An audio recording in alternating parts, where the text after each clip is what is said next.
Welcome to the show, IB Nation Sports Talk. We're up and rolling on this dreary Wednesday in South Bend. It has been raining all day for the second straight day.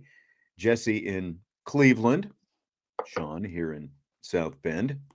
Is it raining today in the land? It is. I'm supposed to have volleyball at 7:30, so we'll see if that happens. Is that an outdoor sport? Outdoor activity? Yes. Sand volleyball. Beach volleyball. Bet that burns the legs. It's fun, though. I like to play sand because you get to dive around, and there's no consequences for diving around. You're just landing in sand. Yeah, and then there's all that sand that you've got for probably the next week until you get back out there again. That you're some of it comes home with me. Oh, ouch, Salty. Welcome to this dreary show. Right in the heart. Right in the heart. It's Mailbag Day, so get your questions into the mailbag, and we'll do our best to answer them. There are plenty lined up as we speak. Speaking of which, Salty, if USC and Stanford are no longer annual games for Notre Dame, must a West Coast team replace one of them annually? Is it a must? I mean, it's been a priority for Notre Dame for more than 2 decades now. They've finished every season on the West Coast against either USC in Southern California or Stanford in Northern California since they've had this arrangement with both. So what do you think, Jess? Is it still a must to get out to the West Coast for Notre Dame if these two teams leave the schedule? I don't know if it's a must, but I think it's something that you definitely want to, continue to do, getting out to the West Coast, the exposure, not only for, fans on the West Coast, but also for the coaches to kind of, be out there and get some of that recruiting done, boots on the ground type situation. So I don't know if I'd call it a must, but it just makes sense to me at the end of the day that you would find a way to kind of, add a new West Coast team, if you will.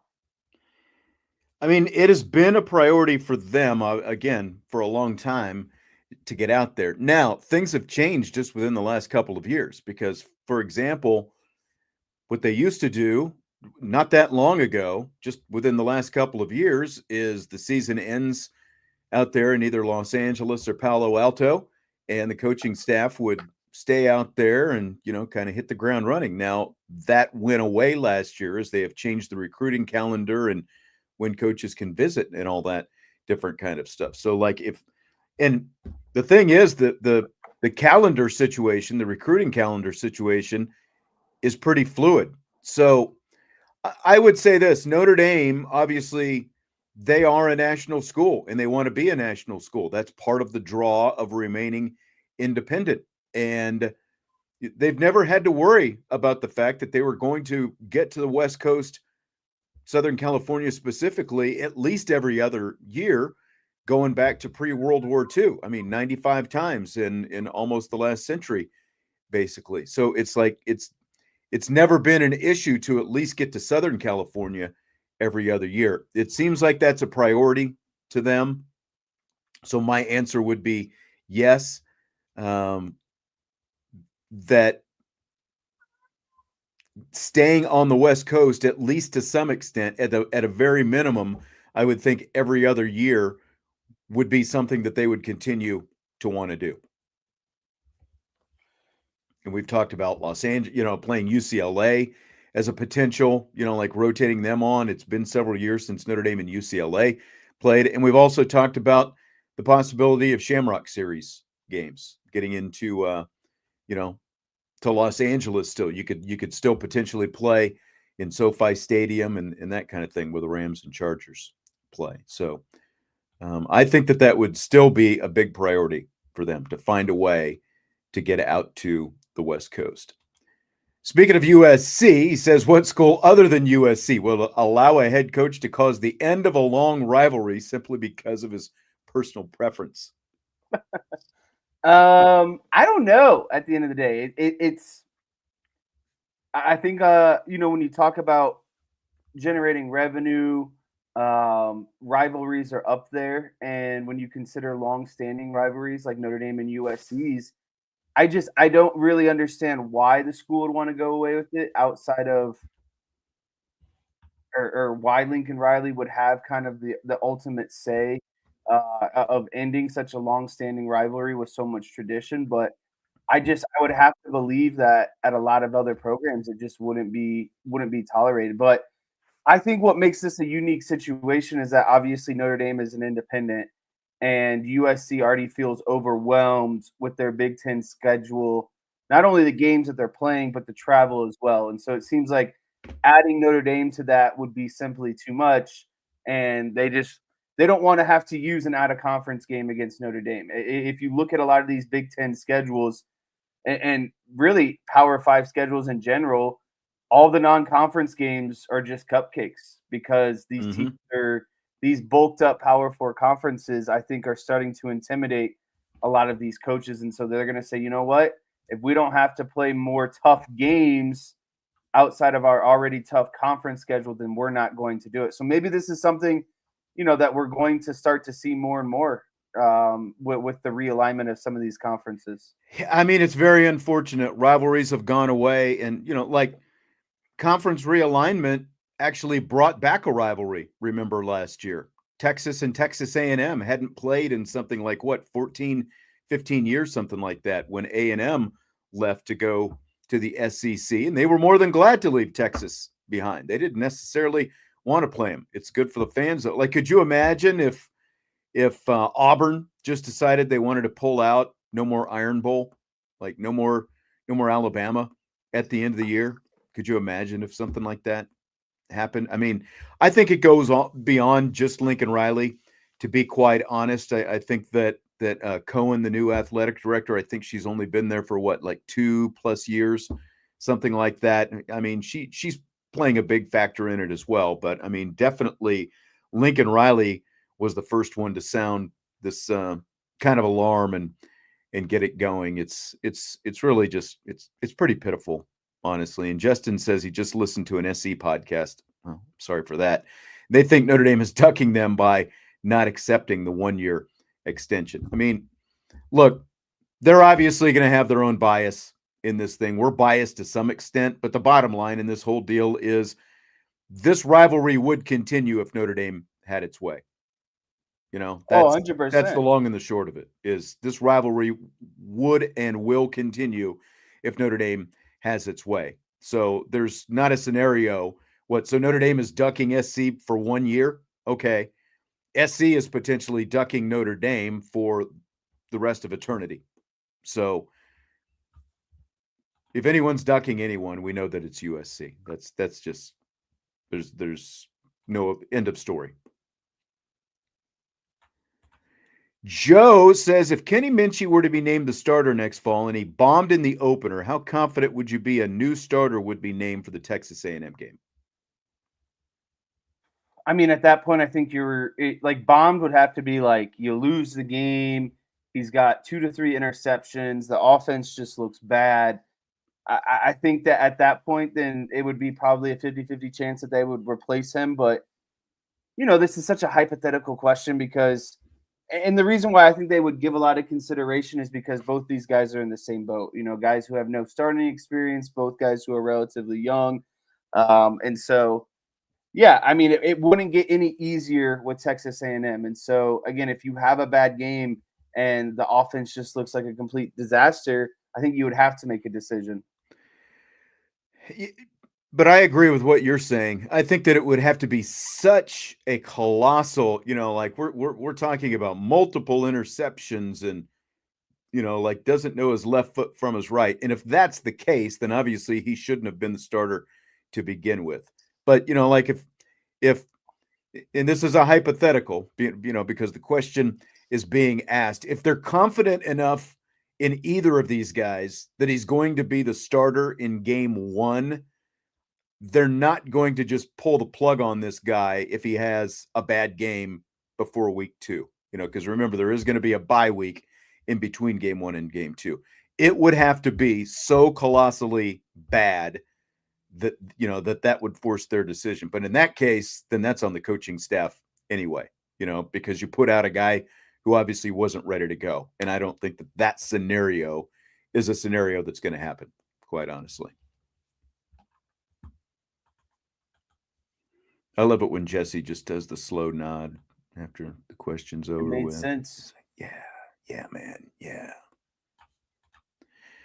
Is Notre Dame better off hosting a playoff first-round game rather than having a first-round bye?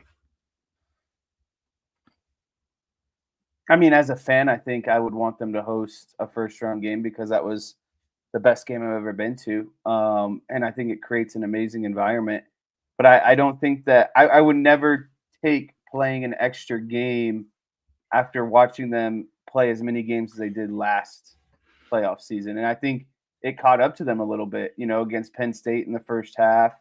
I don't know how much you could say it did against Ohio State, but they were definitely gassed. And so in terms of playoff games, as much as I want to see that home game, I think the answer would be the least amount of stress on the body is probably best when you're talking about making a national championship run. So I would say give them the first round bye.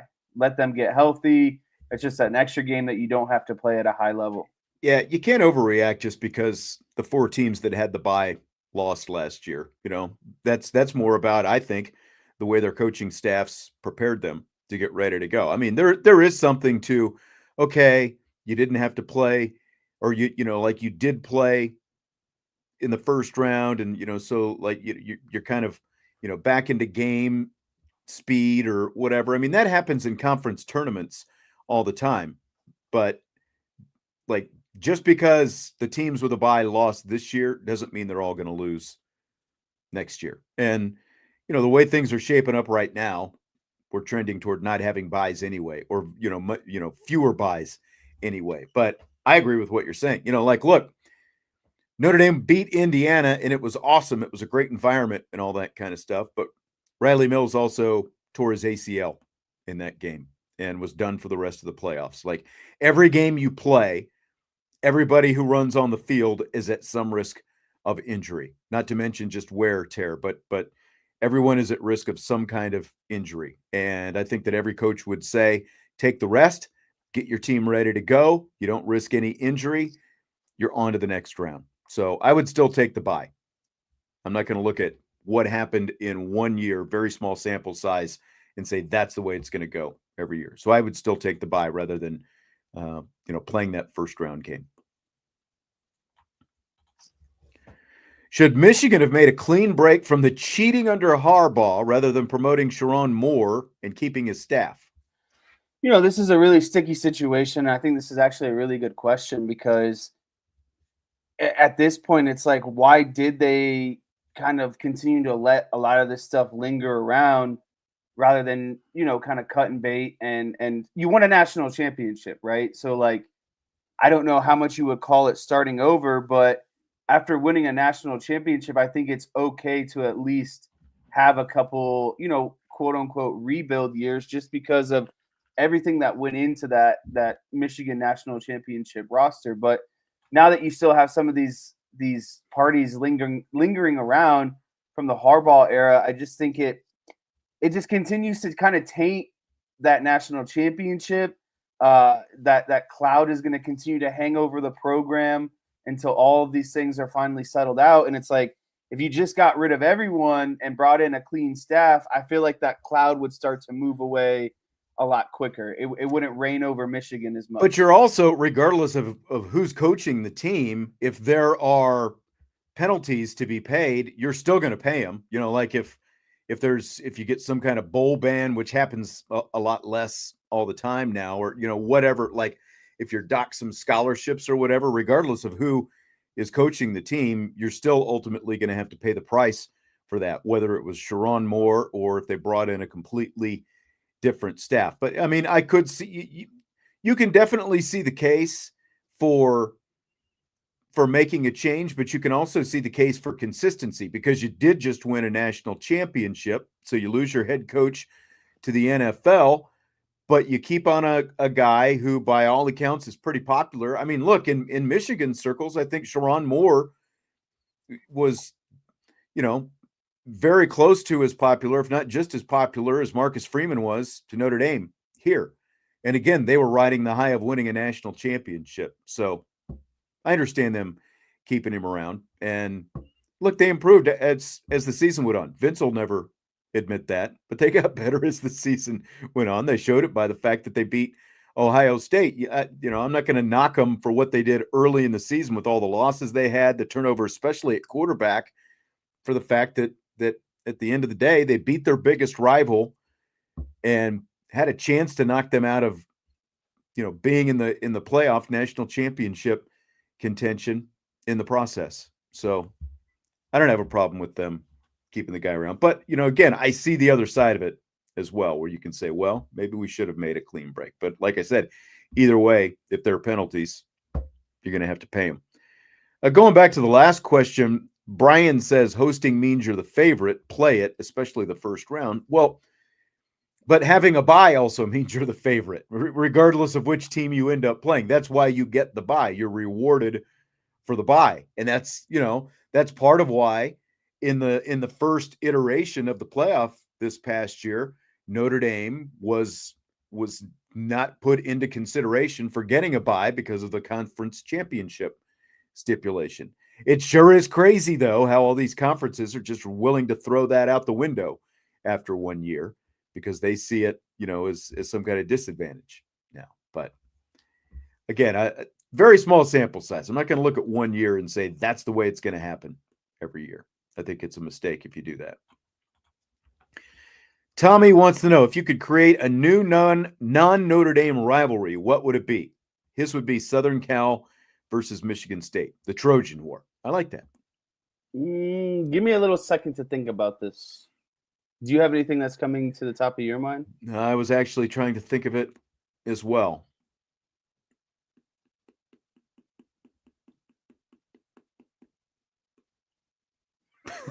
We're both drawing a complete blank.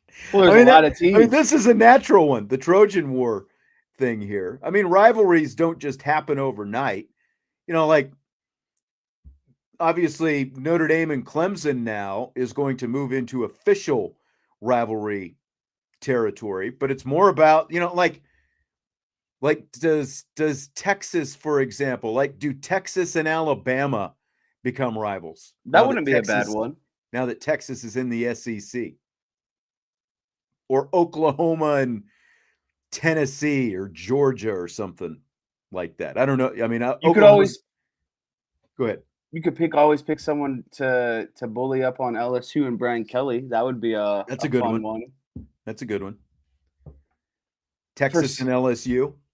It's kind of surprising that LSU isn't bigger rivals with any of those Texas schools, considering the proximity. Louisiana's right there. It'd be cool to see SMU get good, and then SMU and Texas become a very relevant game in the state of Texas. Yeah, I think that would, because that's an actual rivalry. I wouldn't mind USC and Michigan, take your two rivals and just pit them against each other. That's actually a pretty good one. Who would you cheer for? The enemy of my enemy is still my enemy in that case, right? Right. Well, the question, Brian, was a non-Notre Dame rivalry, but Notre Dame LSU, that'd be a good one. And I feel better about it now that there's a little bit more distance between BK and Notre Dame. But the thing is how much longer does Brian Kelly have at LSU? And once he leaves LSU, there's really no more animosity between Notre Dame and LSU. Not that there really is any, probably right now, but it's just, obviously the ex-head coach is now the current head coach. So yeah, I think USC Michigan makes a lot of sense. They're in the same conference together now. Yeah. So, and they're your two enemies. So there you go. And maybe that's what USC is looking at. I don't think they're going to get Michigan every year, but they were at Michigan last year. So let me put it like this: if this whole USC thing becomes official and they kind of officially become off the schedule, and let's say Michigan picks them up, would you root for Michigan to continue to beat USC, or are you rooting for USC to beat Michigan? I don't think I could root for either of them. Could you? But that's what I'm saying. Like, if you I had think to my official take would be what my official take is on Michigan and Ohio State. I just root for the team that's going to screw up the other team's season the most. okay. So, like last season, pulling for Michigan, even though it didn't screw Ohio State up, you could obviously make the argument that it spurred them to win the national championship ultimately, but nobody knew that at the time. Yeah. But yeah. it was a much more major upset. I think it's hard to just create rivalries, though. Like out of because obviously you have to play each other for it. Yeah, I think a lot of new natural rivalries are about to happen because of this Power 4 shift. Yeah. Like BYU Colorado is a potential, like that could be a good one. The states are right next to each other, but they really haven't played each other that often. I think that would be a good, and they're in the same conference together now. They're both in the Big 12. So I think that's a potential good one right there. Or even, like other than Arizona State really doesn't have any rivals. That's another one, kind of looking for an outside rival.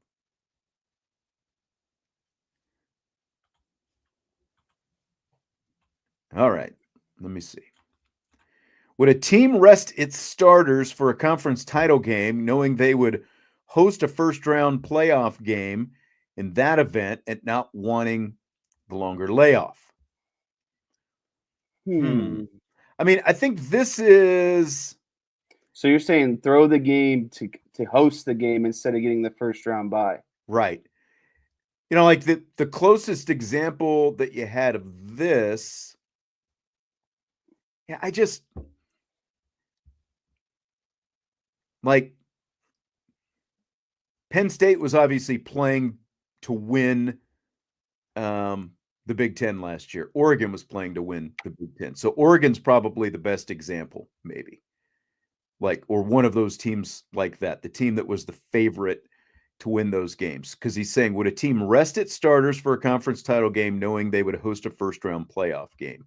In that event, not wanting the longer layoff. I mean, this is a lot of mental gymnastics. And I think put this stuff in front of you're sending the wrong message to your team if you're saying we're going to rest this week because in a week and a half or 10 days, whatever it was, the in between the conference championship games and that first round, because we can just lose this game and then we'll get to host a first round playoff game. So this doesn't matter. So we're going to put in all the number twos and then we're going to get an extra game on top of it.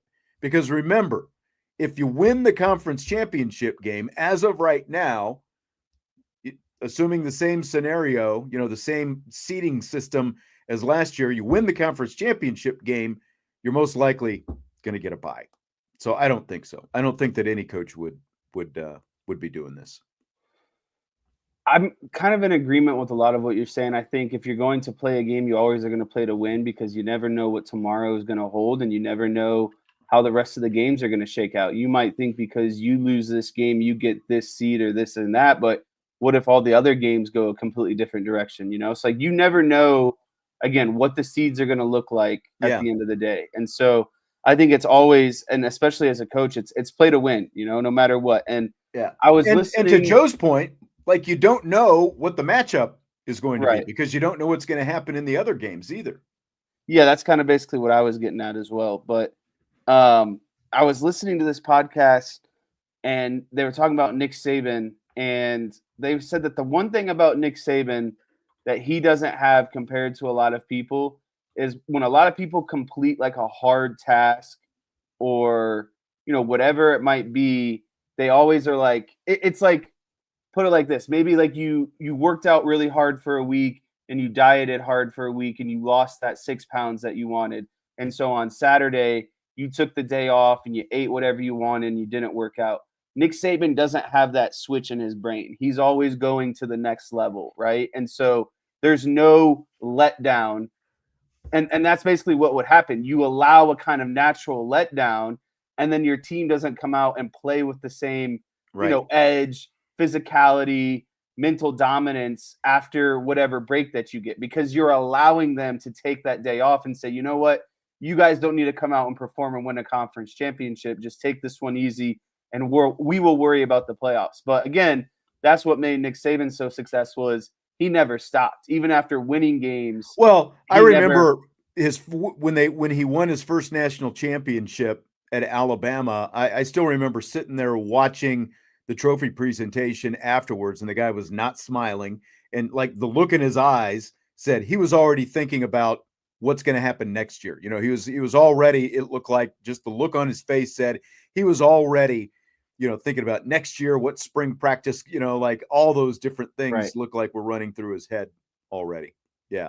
And so as a head coach, I just think you have to keep that mentality 24/7, because you demand so much out of your players all year, and you're building up, building up, building up. You can't just let down because you think you know what's going to happen, basically.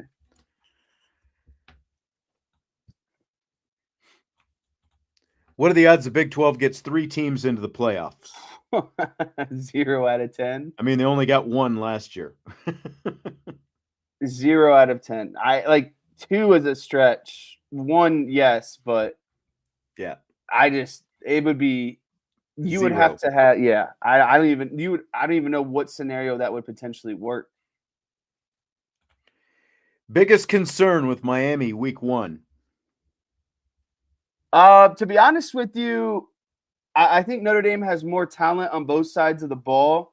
They're going to have we know what their offensive line and run game is predominantly going to be. We know what the linebackers in the secondary is predominantly going to be.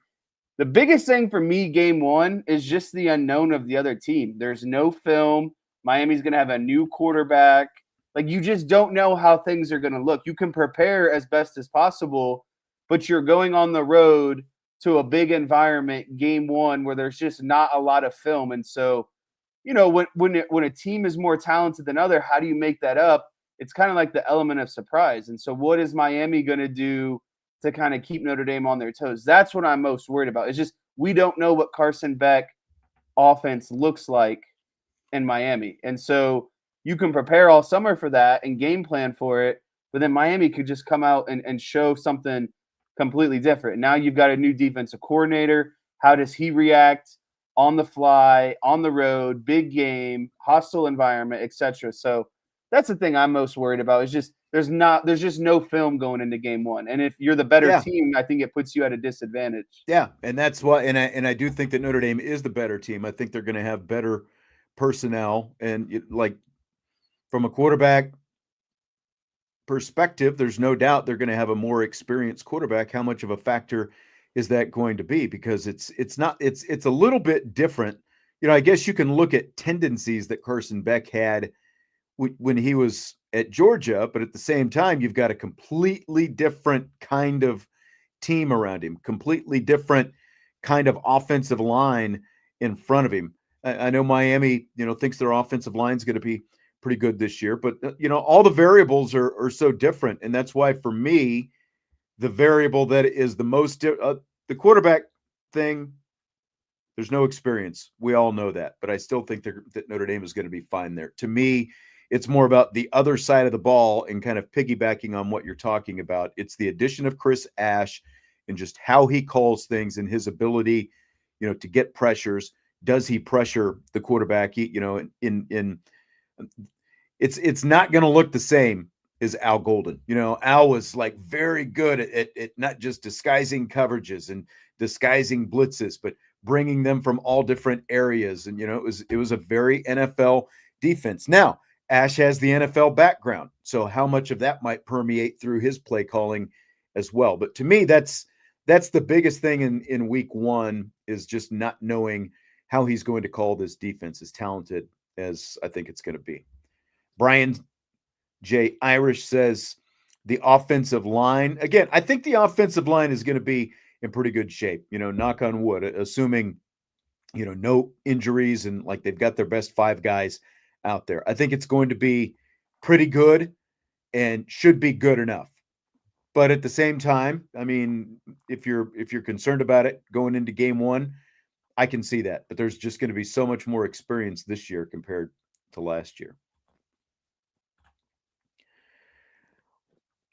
We will talk about Notre Dame's baseball loss to Boston College in rapid fire in a little bit, Justin. So we will be addressing that. Not a good night for Notre Dame last night in their what turned out to be their one and only game at the ACC tournament. Christopher, he said this is actually for Vince, but can we consider cold pizza a breakfast delight? I am totally in on this.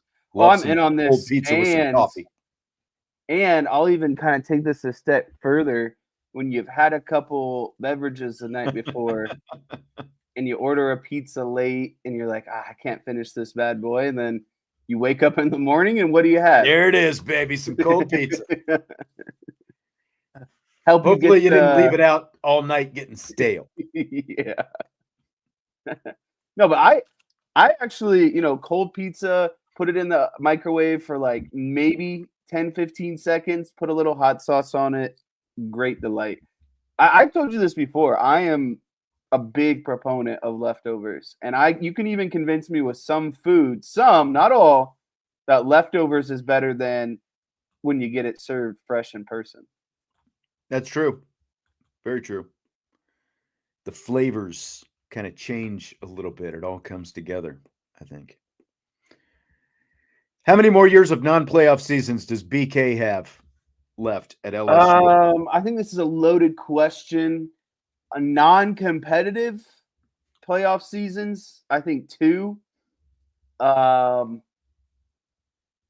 Competitive, almost competitive playoff seasons, I think 3 or 4. Like if he's 9-3, 8-4, 10-2, and they're just missing by a game, I don't think you can fire a guy when he's in the SEC and he's playing that kind of schedule. I think it's if you fall into like the 6-6, 7-5, and maybe even 8-4. I would really say like for him, it's kind of at LSU and the expectations. I think it's almost got to be 9-3 and above every year. And so if he goes 8-4, maybe this year and next year, I would imagine they'd start to kind of look at the situation a little bit closer.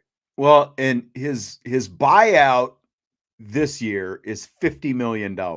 Whew. Next year, 2026, it drops to $42.5 million. So that is a lot of money. That is still a pretty hefty buyout. And I think there's a lot of money that's going to have to be ponied up to get rid of Brian Kelly. So I agree with what you're saying. Like if they're still in that 9-3 range, I think that he's got probably at least 3 or so years because the guy has got a long time left on his contract. They gave him a big contract to get him down there. So that's the biggest thing is going to be the buyout. They only paid around $17 million for Ed Orgeron's buyout to move him along. So here, I just found it. So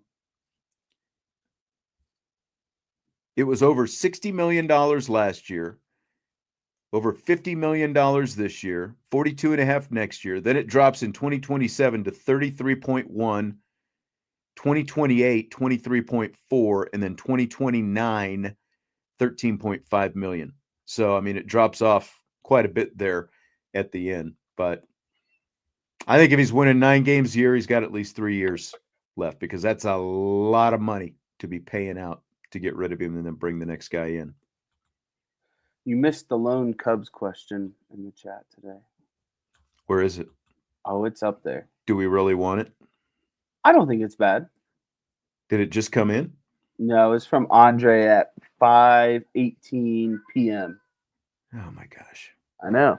All right. Well, I'll put another question up. And then what are the odds a 3-loss team makes the playoffs? Oh, I think there's a higher probability if they go away from the automatic bids scenario, because I think last season one of those 3-loss SEC teams would have snuck their way in if it hadn't been for the conference championship auto bids and all of that other good stuff that kind of came out of it. So I think it's a 50-50. I think every year you'll have maybe one 3-loss team that sneaks in, or maybe there's a big enough pool of 2-loss teams that'll get in. But I think it was pretty close this last season, and I think Clemson got in. Clemson got in by winning the ACC. Right. So, yeah. But I think it's going to be close every year. It's just, and it's crazy because, and I'm going to kind of go on a little bit of a tangent here, but every system that they have, whether it's been the BCS with the computers, the selection committee, the expanded format, and now we're talking about another expanded format. There's always going to be someone left out, and there's always going to be a controversy about who got in and who was left out at the very end. And so I get upset that this is a reoccurring thing because there's always going to be the first team out, no matter what. And so I just get a little bit frustrated because it's like it feels like the world melts down every year. And it's like, I get it. If you're the fan of that team or you're a player or coach on that team, you feel like it's crappy because you worked all season to get to that point. But unfortunately, there's always going to be one team left out. And if you wanted to secure yourself definitely in, then you should have won one more game. You're on the brink of the bubble for a reason. You're always in control of your destiny. And so, long story short, I just hate that this is a question because it's always going to happen. But I think that we will see a 3-loss team, especially with if the Big Ten and the SEC get all these guaranteed spots at the end of the day. I saw someone, it was an Oregon fan, actually, with all the Notre Dame USC stuff going on this week. And an Oregon fan said, great, like talking about USC ditching out of the rivalry with Notre Dame. And the Oregon fan said, great move by USC. If they replace Notre Dame with Eastern Washington, they'll only miss the playoffs by 3 games instead of 4 games. And, that's like when you said that about, well, you should have won one more game. And, like that made me think of that. But I thought that was a pretty good tweet. I never got to mention that yesterday when we were talking about it. Look, this year, I would put it at an 8 out of 10 that a 3-loss team will make it into the playoffs.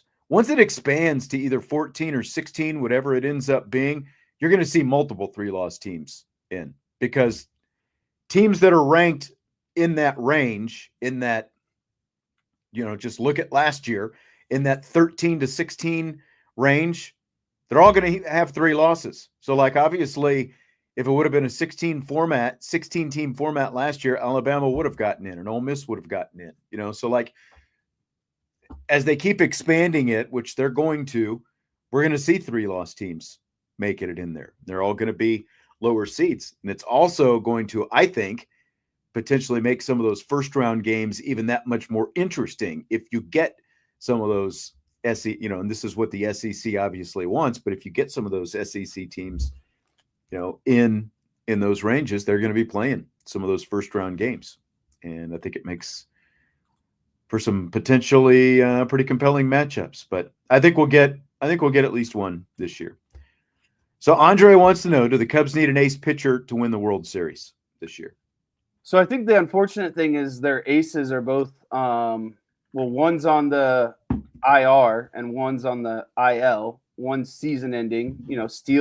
Steele season's done with his elbow issues, and Shota went on the IR because of hamstring issues, and they said he's not going to be back until late June. So right now, you have Ben Brown, a rookie from last year in the starting role. You called up Cade Horton. He's one of your starters. You got Matthew Boyd, Colin Ray, who you signed as an emergency guy. Well, now he's a starter. And the last one is Jamison Taillon, who just gives up nothing but home runs at the end of the day. So with Steele being hurt, I mean, you're going to get Shota back. You can't rely on a minor leaguer to take you all the way to the World Series. So, yeah, I think, they need, in my opinion, by the trade deadline, I think they need a starting pitcher and they need at least one more stud bullpen arm. And I think you could feel pretty good about that. Their offense is great. I mean, they have like the most guys with over 10 home runs. They're scoring the most runs. They have the most games with 5 or more runs scored in a game. Like, the offense is fine. I think if you want to talk legit World Series run, you need another ace starter and you need another strong bullpen arm. But it's just funny watching the Cubs compete because they're doing it the way Craig Counsell did it in Milwaukee, a lot of good defense, solid base running, stolen bases, but like they slug more than any team I think Craig Counsell has ever seen before, you know? So it's like you combine good small ball and then you add slug to it, and now you have the 2025 Chicago Cubs. Yeah, exactly. All right, good breakdown. Good breakdown of all the Chicago Cubs pitching. Going back to that last question, Joe said with Notre Dame's schedule bumping up, they could make it in with three losses. And again, once it expands to 16, yeah. And that's why USC ditching this rivalry makes no sense. We've talked about it before. Any team can easily absorb 2 losses, if not 3, once it expands to 16 teams. There's no reason to use your schedule as an excuse if you're USC, especially considering you're opening the season back-to-back games with Missouri State and Georgia Southern, or is it Montana State? One of those two. Like Missouri, yeah, it is Missouri State. It just, come on. Then you're playing Purdue after that. Like they have zero excuse for not being 3-0 this season. I completely agree. Give me a break. On the subject of baseball, Mark, baseball purist question. Orange double first base in college this year. Do you like it? The wearing of defensive positioning and off strategy call sheets on waistbands. I don't know if you meant wristbands and sliding mitts. I like the double first base thing. I like it, especially in college as a safety measure. So you don't have those collisions at first base. You don't have guys getting spiked because it's basically like that softball with the extra shoulder bag. Yeah. And the shoulder stuff as well. What do you think about that one? To me, it just feels like we've been too much of tough guys to say that the double base thing is needed, because it's like it would avoid all collisions if you had the double base. Like there is literally no more collisions. And so it's like when you think about it, you're like, why has this not always been a thing, right? And then there's no longer that gray area of what is the base runner's path, right? Because if you're aiming for that outside bag, you're no longer like, you can't really, it'd be obvious if you were impeding the throwing lane, I guess is what I'm getting at, because you now have a clear bag. And if you're on the one side or the other, it just shouldn't matter. So that, and you will no longer get A-Rod slapping the ball out of first baseman's gloves if you put a double bag over there as well. That's right. Well, that was actually a pitcher that, the infamous one that he slapped out of, but still. But my question would be, should you be considered out if you accidentally hit the wrong bag? Ooh, like if you're the base runner and you don't step on the outside bag, and I think so. If they're going to give you the outside bag, I think you have to step on that one, unless obviously, if you're just running in a straight line to first base, that's what you need to do. Wearing the strategy call sheets and stuff, I've got no problem with that. That's just showing, like the coaching staff is putting in the preparation and knowing where their guys need to be and making it easier to get them positioned quickly rather than, like the high school coach when you're just yelling at the guy, move, keep going to your right, keep going to your right. Does this bring back flashbacks? It does. certain right fielder that we both know and love so well. I don't mind it because catchers have always had wristbands, and if you were able to signal in from the dugout to a catcher, what's the difference between signaling in to your position players wearing a wristband? So it's like, it's not like they have some cheat code at the end of the day. It's just scouting report of, well, this is where this guy hits the ball. We want to shift that way a little bit. Like I'm completely fine with it. And then the sliding mitts, I'm half in and half out on, because I understand for a safety standpoint why it's great, but to me it's like you're getting an extra 3 or 4 inches with the mitt, and so how do you know when the hand truly touches the bag? Like, is it the mitt or the bag? And so like that's the only part that's a little confusing to me or annoying, is it feels like you're giving the runner, they already made the bases bigger, and now you're giving them even more inches because the mitt extends past your fingers usually. And so again, I think it's like having a freaking 1 foot hand compared to like a 6-inch hand, you know? True. So that would I be my only downside on the Yeah, I weight. mean, I've never worn one, never put one on, never like actually seen one up close. Just wore batting gloves when we were on the bases. But I mean, it's obviously a safety thing. But that's a good point that you make. Just in terms of like when you are sliding and stuff like that. Wayne says the sliding mitts are too long. All right. Christopher Norm Peterson died yesterday. George Wendt, of course, from Cheers. He said he was his favorite Cheers character. Who are your favorite character on Cheers? You've probably never even seen Cheers, have you? No. I'd say Woody. I always like Woody. A little cornpone, naive kid in the big city. Always, a little bit slow, a little bit behind everybody else, but I liked him. There's apparently, Michael says he was a Notre Dame alum. There is a clarification here because I heard an old interview with George Wendt today. He's not actually a Notre Dame alum. He went to Notre Dame, but according to George Wendt himself, he got kicked out of Notre Dame because his academics stunk his junior year. So he didn't finish at Notre Dame. So went 2+ years, didn't actually get the degree. So technically not a Notre Dame alum, but he was smart enough to get into Notre Dame and a Notre Dame fan, but just couldn't finish the deal. Brian says Sam was underrated, Mayday Malone. His character, Sam Malone, it was supposed to be a former Boston Red Sox pitcher in Cheers.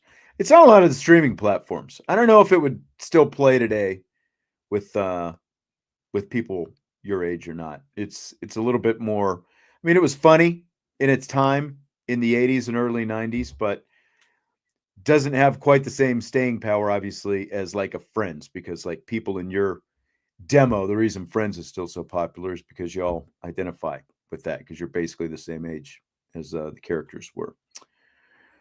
All right, good questions in the mailbag today. Jesse, my question for you now is, are you ready for rapid fire? Let's fire away. So we got some news today. Fill in the blank. It's blank that Notre Dame announcing next year's Shamrock Series game against Wisconsin. It'll take place Sunday, September 6th at Green Bay's Lambeau Field and will presumably open the season since it's Labor Day weekend. It's kind of a bummer, to be honest with you. And the reason why I have to say it's a bummer is for selfish reasons. Shamrock Series Game 1, I'm not really a fan of. Putting your marquee kind of premier matchup, Shamrock Series Game 1 of the season. And the other part of this is I desperately would want to go, but since it's Labor Day weekend, I'm always spending the weekend with my in-laws. And so it is usually a non-negotiable. That's your fault. Your problem. No. Again, I would just much rather this game be like a month into the season. I think it gives you there's so much anticipation and buildup as is for the first game of the season, but then you introduce Shamrock Series, Wisconsin, you're playing inside Lambeau. Yeah, it adds to it, but for me, I just there's already enough going on game 1. I would like to distribute that to another game in the season, I guess. Yeah, and Trojan Fight in here, and he says, interesting. I guess that's why Notre Dame reportedly declined moving the USC Notre Dame game to September. And let's remember that the reason that was even discussed is because USC wants out of the contract to begin with, obviously, and Notre Dame does have other obligations because it was originally supposed to be on Saturday the 5th. And remember, this game, no, I guess I should even go back beyond that. This game the Notre Dame Wisconsin game at Lambeau Field was supposed to take place in 2020, the COVID season. And everything else, all the non-conference games, with the exception of one, I believe that year for Notre Dame, ended up getting pushed off the schedule. And it was all conference, ACC games that ended up getting played. It is kind of funny when you think about it, though, that Marcus Freeman is going to coach against Luke Fickell in this game. Notre Dame was in Wisconsin, assuming Fickell is obviously still there next year. But when this game was originally supposed to take place, they were coaching together at Cincinnati. And now they're going to coach against each other more than 6 years later when it actually takes place. I kind of agree with what you're saying. I don't necessarily like having the Shamrock Series game right out of the gate just That's what I because it's the mean. Shamrock Series game. Like the season opener is going to be special no As matter is. what. And it's kind of like you kind of look forward to that Shamrock Series game a little bit deeper into the season, because it's something special. Now you're going someplace else, but obviously you've got to do what you got to do because every team does have its own issues with scheduling, and that's part of the deal as well. And going back to like the USC aspect of this, though, and we've talked a lot about it. We spent a lot of time talking about it yesterday in Rapid Fire, and I mentioned this. One of the reasons that Notre Dame was able to keep those series with USC and Stanford going for so long, they were both in the same conference.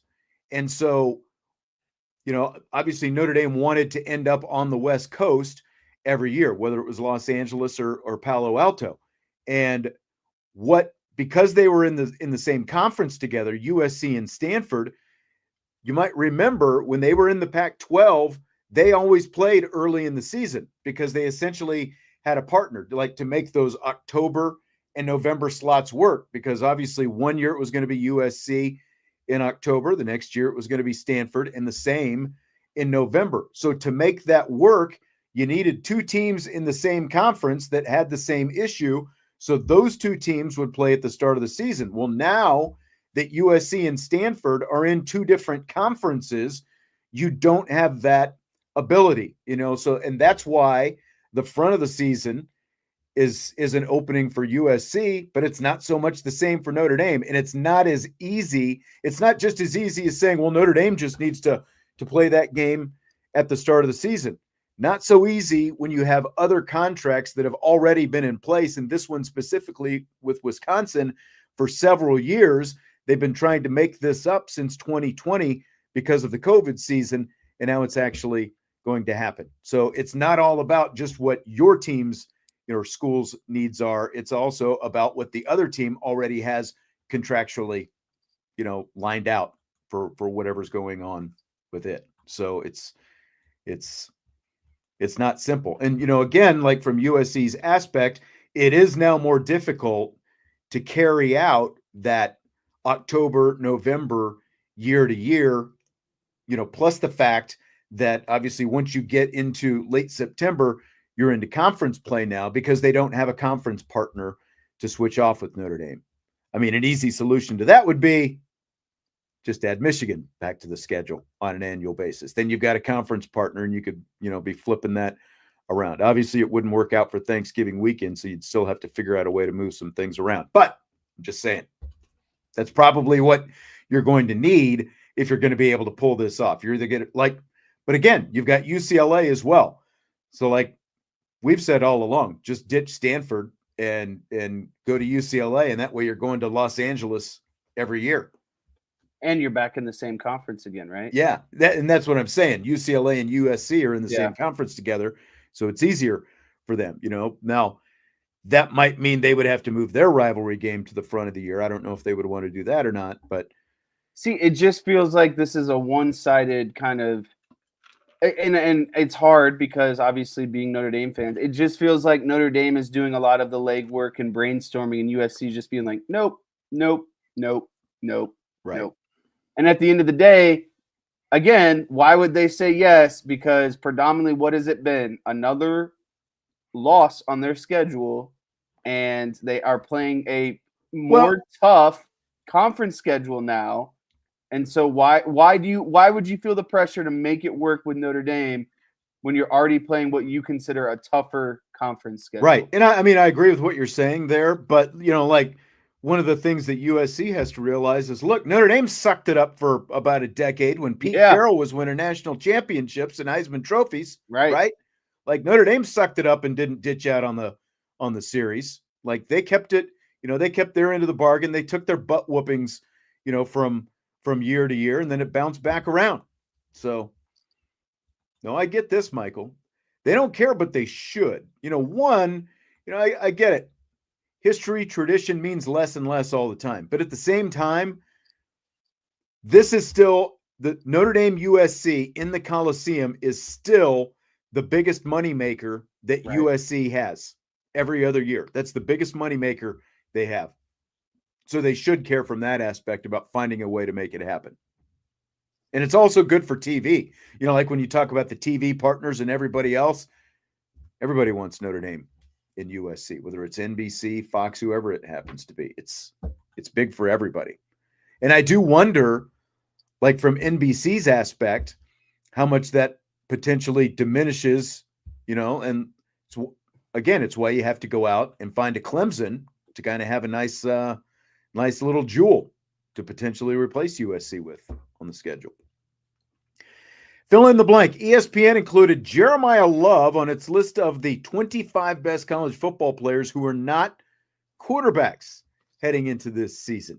Here's a line on Love. Quote, his durability is a bit of a question, but he added weight during the offseason and likely will have an expanded role after more than tripling his receptions total from 2023, end quote. And that is blank.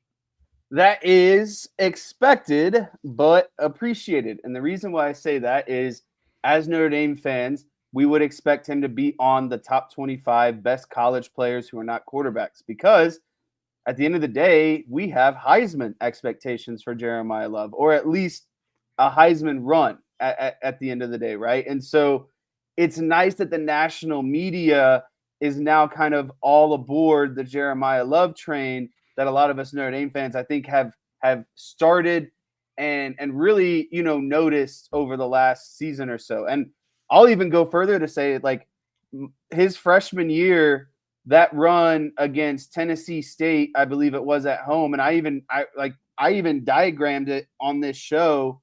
He made that one cut and took off for a touchdown. And I was like, man, Notre Dame hasn't had a guy like that in a long time. And then here comes his sophomore season. He has a great season. All the big runs, including the one against IU in the playoffs. And so, again, as fans, I feel like this is expected, but it's appreciated that a lot of the national media is starting to catch up a little bit. And then to kind of close it out, I feel like it's a little not lazy, but I mean, he banged up his knee last year. So obviously durability is going to be a question mark. I mean, but I don't think it is a question mark. I mean, the guy tweaked his MCL. It's not like he had like a quad contusion or a deep thigh bruise or, like he was just like generally banged up, right? But he also played 16 games. Right, but it took an MCL injury to slow him down. And I don't think you can say an MCL questions his durability, because that's literally something that anyone could suffer just based on how you come down, how you cut, you go awkwardly, whatever. It's not that's not because of it's not because he can't take contact, which is what this implies by saying that he's got, durability concerns, durability question, and the fact that he's bulked up, because he also bulked up from 2023 to last year. And he's maybe a little bit thicker this year based on what we saw from him during training camp. But, he came into Notre Dame. We've talked about this a ton of different times. Didn't want to put a pounding on his body in college. It was, it was something that his family wanted reassurances about before he came to Notre Dame, that Notre Dame wasn't just going to use him up and throw him out there, 25, 30 carries a game and just let him take this pounding and then have no pro future. So they have the durability to me is not an issue. It's just a fact of he sprained his MCL in the USC game before the playoffs, and that became an issue. There's nothing you can do about that. But as we saw on the run against Penn State, the physical kind of touchdown run that he had, his durability's not an issue. If he doesn't have the knee injury last year, no one's talking anything about durability. That's all it was just a simple MCL, and he's healthy once again. Yeah, I mean, if you want to question Jeremiah Love's toughness, you can get in the hole with him and figure out, because if he's not jumping over you, he's running through you. Right. Drake Bowen made this list as well, which I thought was a little bit of a nice surprise for me, because again, we're talking about the 25 best players in the country. New Irish defensive coordinator Chris Ash had this to say to ESPN about the linebacker. This spring, I've asked each player to give me their opinion on who our top leaders are, and Drake Bowen is a guy that comes up consistently. He's smart, he's tough, he's intelligent. He's learned a lot from Jack Kaiser about leadership. It's his time to take that step and become the leader of the defense. And that, Jesse, is blank. That is exciting. And the reason why that's exciting is because I thought Drake Bowen had a great year last year. He took a lot of steps, but you could obviously see the room for improvement. And then you start talking about, he's got the leadership qualities. He's got the speed. He's got the toughness. He's got the ability to process the defense. And so, I do think that now it's kind of his time to step in and be the ultimate leader and captain of this defense at the end of the day. And so it's exciting to continue to hear that Drake Bowen is progressing upward. Like he's not stalling at any point. Whenever you hear about Drake Bowen, you just hear more stuff about he's got more untapped potential essentially at the end of the day. And so as a fan, and you saw his performance, especially in the playoffs last season and towards the end of the year where he was really kind of, I thought, grooving. It's like, well, this can get even better, right? And so that to me is really exciting at the end of the day. And there was one other thing I can't remember. Here you go, and I think it'll come back to me. Okay. Well, again, I was a little surprised to see him on the list of the top 25 players in the country, but at the same time, like the excitement that you have, I think is, is every bit deserved. And the fact that Chris Ash is talking about him as a leader, I think that speaks volumes about him as well. And it's something that I think that we've been able to see when we've been able to talk to Drake Bowen over the last year or so. I mean, his play was there last year. He's going to be counted on even more this year. And it's sounding like we're going to be talking about Drake Bowen with a C on his chest by the time the season rolls around. So pretty cool. Do you think of what you wanted to say? Yeah, I figured out what it was. There are some people, and I've heard this from multiple people, who have said that by the end of this season, Drake Bowen would not be a starter on this defense. I don't know how you could read what we just read. Somebody said that? Yeah, like he would get passed up by KVA and others basically. They're going to play together. It's not going to pass him up. Right. And that's what I was just like, just nonsense. Nonsense at the end of the day. Are these people that we know? Yes. We're going to have to talk after the show. Okay. When I hear stuff like that, yeah, like, gotta agree with that, Brian NY. Gotta agree with that. Michael said the USC versus Notre Dame rivalry is not in jeopardy. It's time for negotiations for it. And tying it to Lincoln Riley comment is just gaslighting. It's for over-exaggerating content. If that's the case, Michael, I'm here for it because it's May, and this has provided us a lot of content over the last couple of weeks, to be quite honest.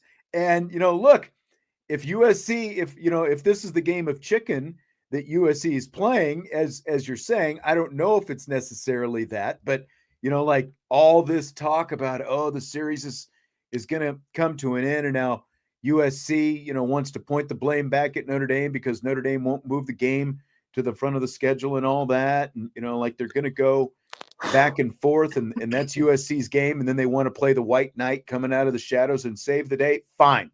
Like, if that's what it all leads to, fine.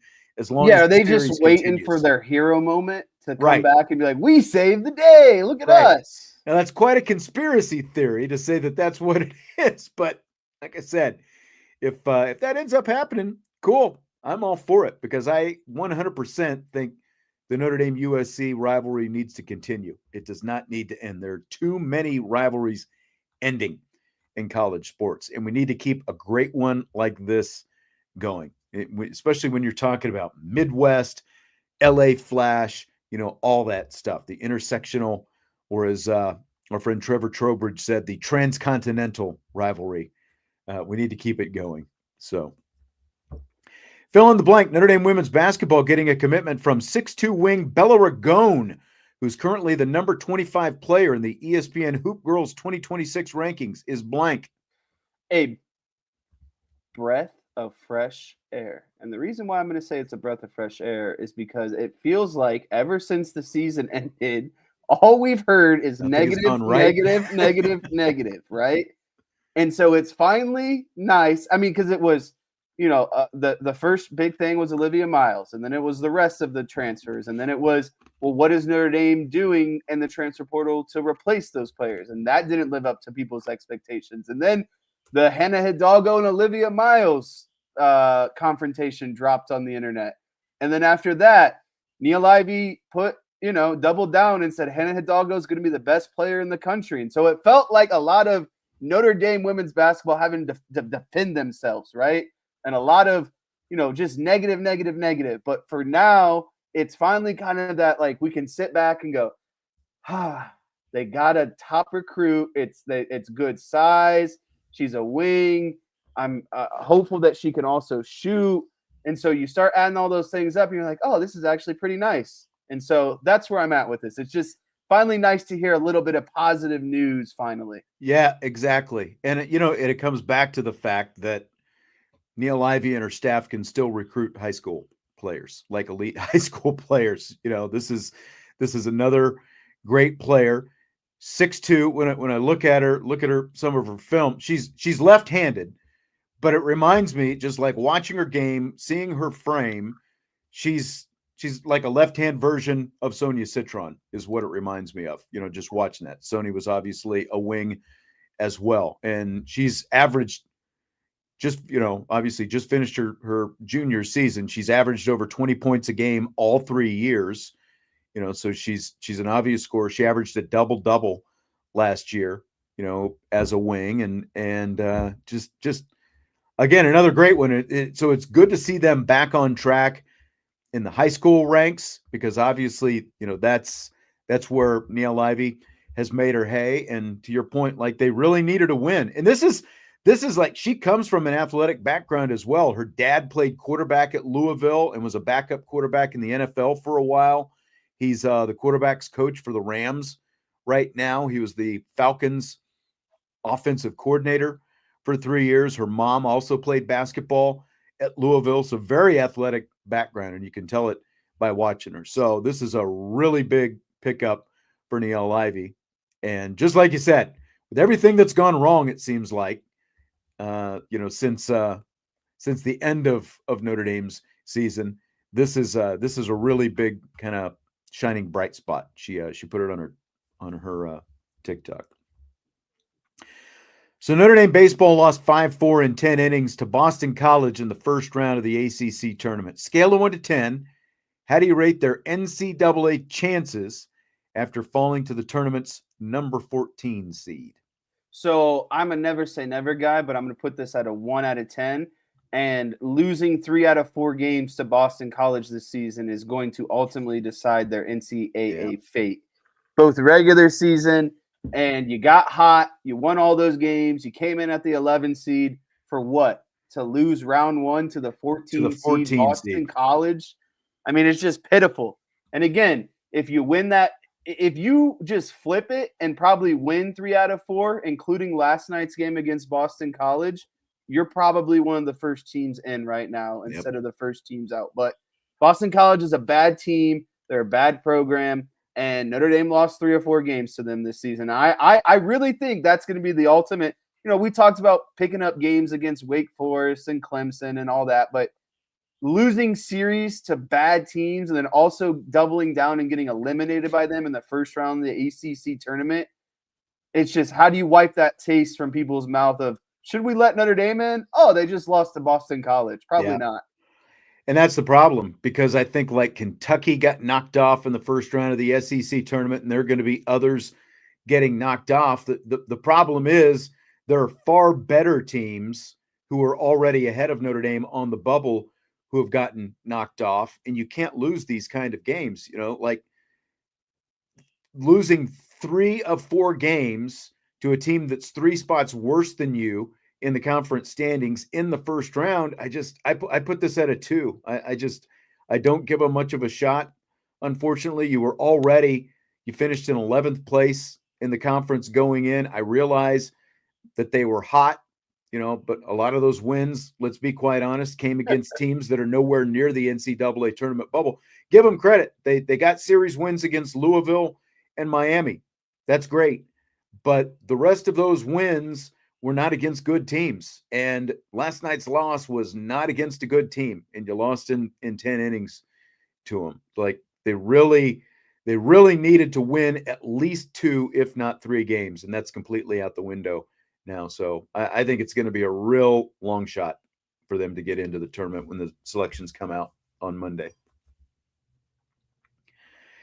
A South Carolina writer, Jesse, wrote in the last few days that the Gamecocks made a mistake in hiring Paul Mainieri out of retirement to be their baseball coach this season. It was basically the game has passed him by kind of piece that mentioned the fact that NIL and the transfer portal weren't a thing when Mainieri last coached at LSU back in 2021. He led South Carolina to a 28-29 overall record this year. They were just 5-21 in SEC play. My question to you is 1 year enough to make a judgment on the hire? This is a laughable question, to be honest with you. And the reason why it's laughable, let's just pull up Paul Mainieri's Wikipedia page, right? First thing we're going to look at is his career record. The 6-7 College World Series that he went to. Yeah. He's got 1,500 wins and 800 losses. So that's a 0.65 win percentage. He's got a College World Series championship. He's got College World Series appearances. He's got 4 SEC regular season championships, 6 SEC tournament championships, 4 Big East regular season championships, and 5 Big East tournament championships. He's been a coach of the year, a Baseball America coach of the year, SEC coach of the year, Big East coach of the year. Okay, you don't have to run down the whole resume. Well, that was it. But for a guy that has so many accomplishments and with a resume so long, you're gonna kick him out after going 500 in his first year in the SEC after taking a couple years off. I mean, I get it. You want a better record in SEC play, but things don't just turn around in a year, no matter what sport you're playing in, right? Well, so look, Link Jarrett literally had the worst season in Florida State history in his first season back after taking Notre Dame to the College World Series. Jarrett goes to Florida State. They were 8 games under 500. They were 23-31. Year 2, he takes them to the College World Series, and they finish in the Final Four. What if Florida State had pulled the plug on Link Jarrett after 1 year? Even Mainieri himself in his first year at LSU, they were like a couple games over 500 because he inherited a mess, just like he inherited at South Carolina. Year 2, they go to the College World Series. Year 3, they win a national championship. How can you possibly, as an observer of this program, sit back and make this kind of sweeping decision about a Hall of Fame coach after 1 year when you literally, especially like if all you've got to do is look a little bit south to Florida State and Link Jarrett and see how things worked out for him. It's ridiculous to think that you would make this kind of judgment after one season. You just can't overhaul a program in 1 year. The part that frustrates me is it's just a slap in the face to Paul. Like, you're really going to question me, a guy with all of my accomplishments, and you're going to give me a parameter of 1 year, and you're going to hold me under the microscope. Like, we all know it. Anytime you go to a team, you're a new coach for a reason. You got to completely change culture, overhaul recruiting, the type of players that you're putting on the team. Like, Marcus Freeman had the rare situation where you inherited a good, stable base. Like very few coaches. They're like you said, you get that opportunity for a reason because things are typically not going right. So NIL, transfer portal, those are all an issue. But to make a decision like that in 1 year, again, like the Link Jarrett thing, they fired the son of a legendary coach to bring in Link Jarrett, and then he went 8 games under 500 in year one.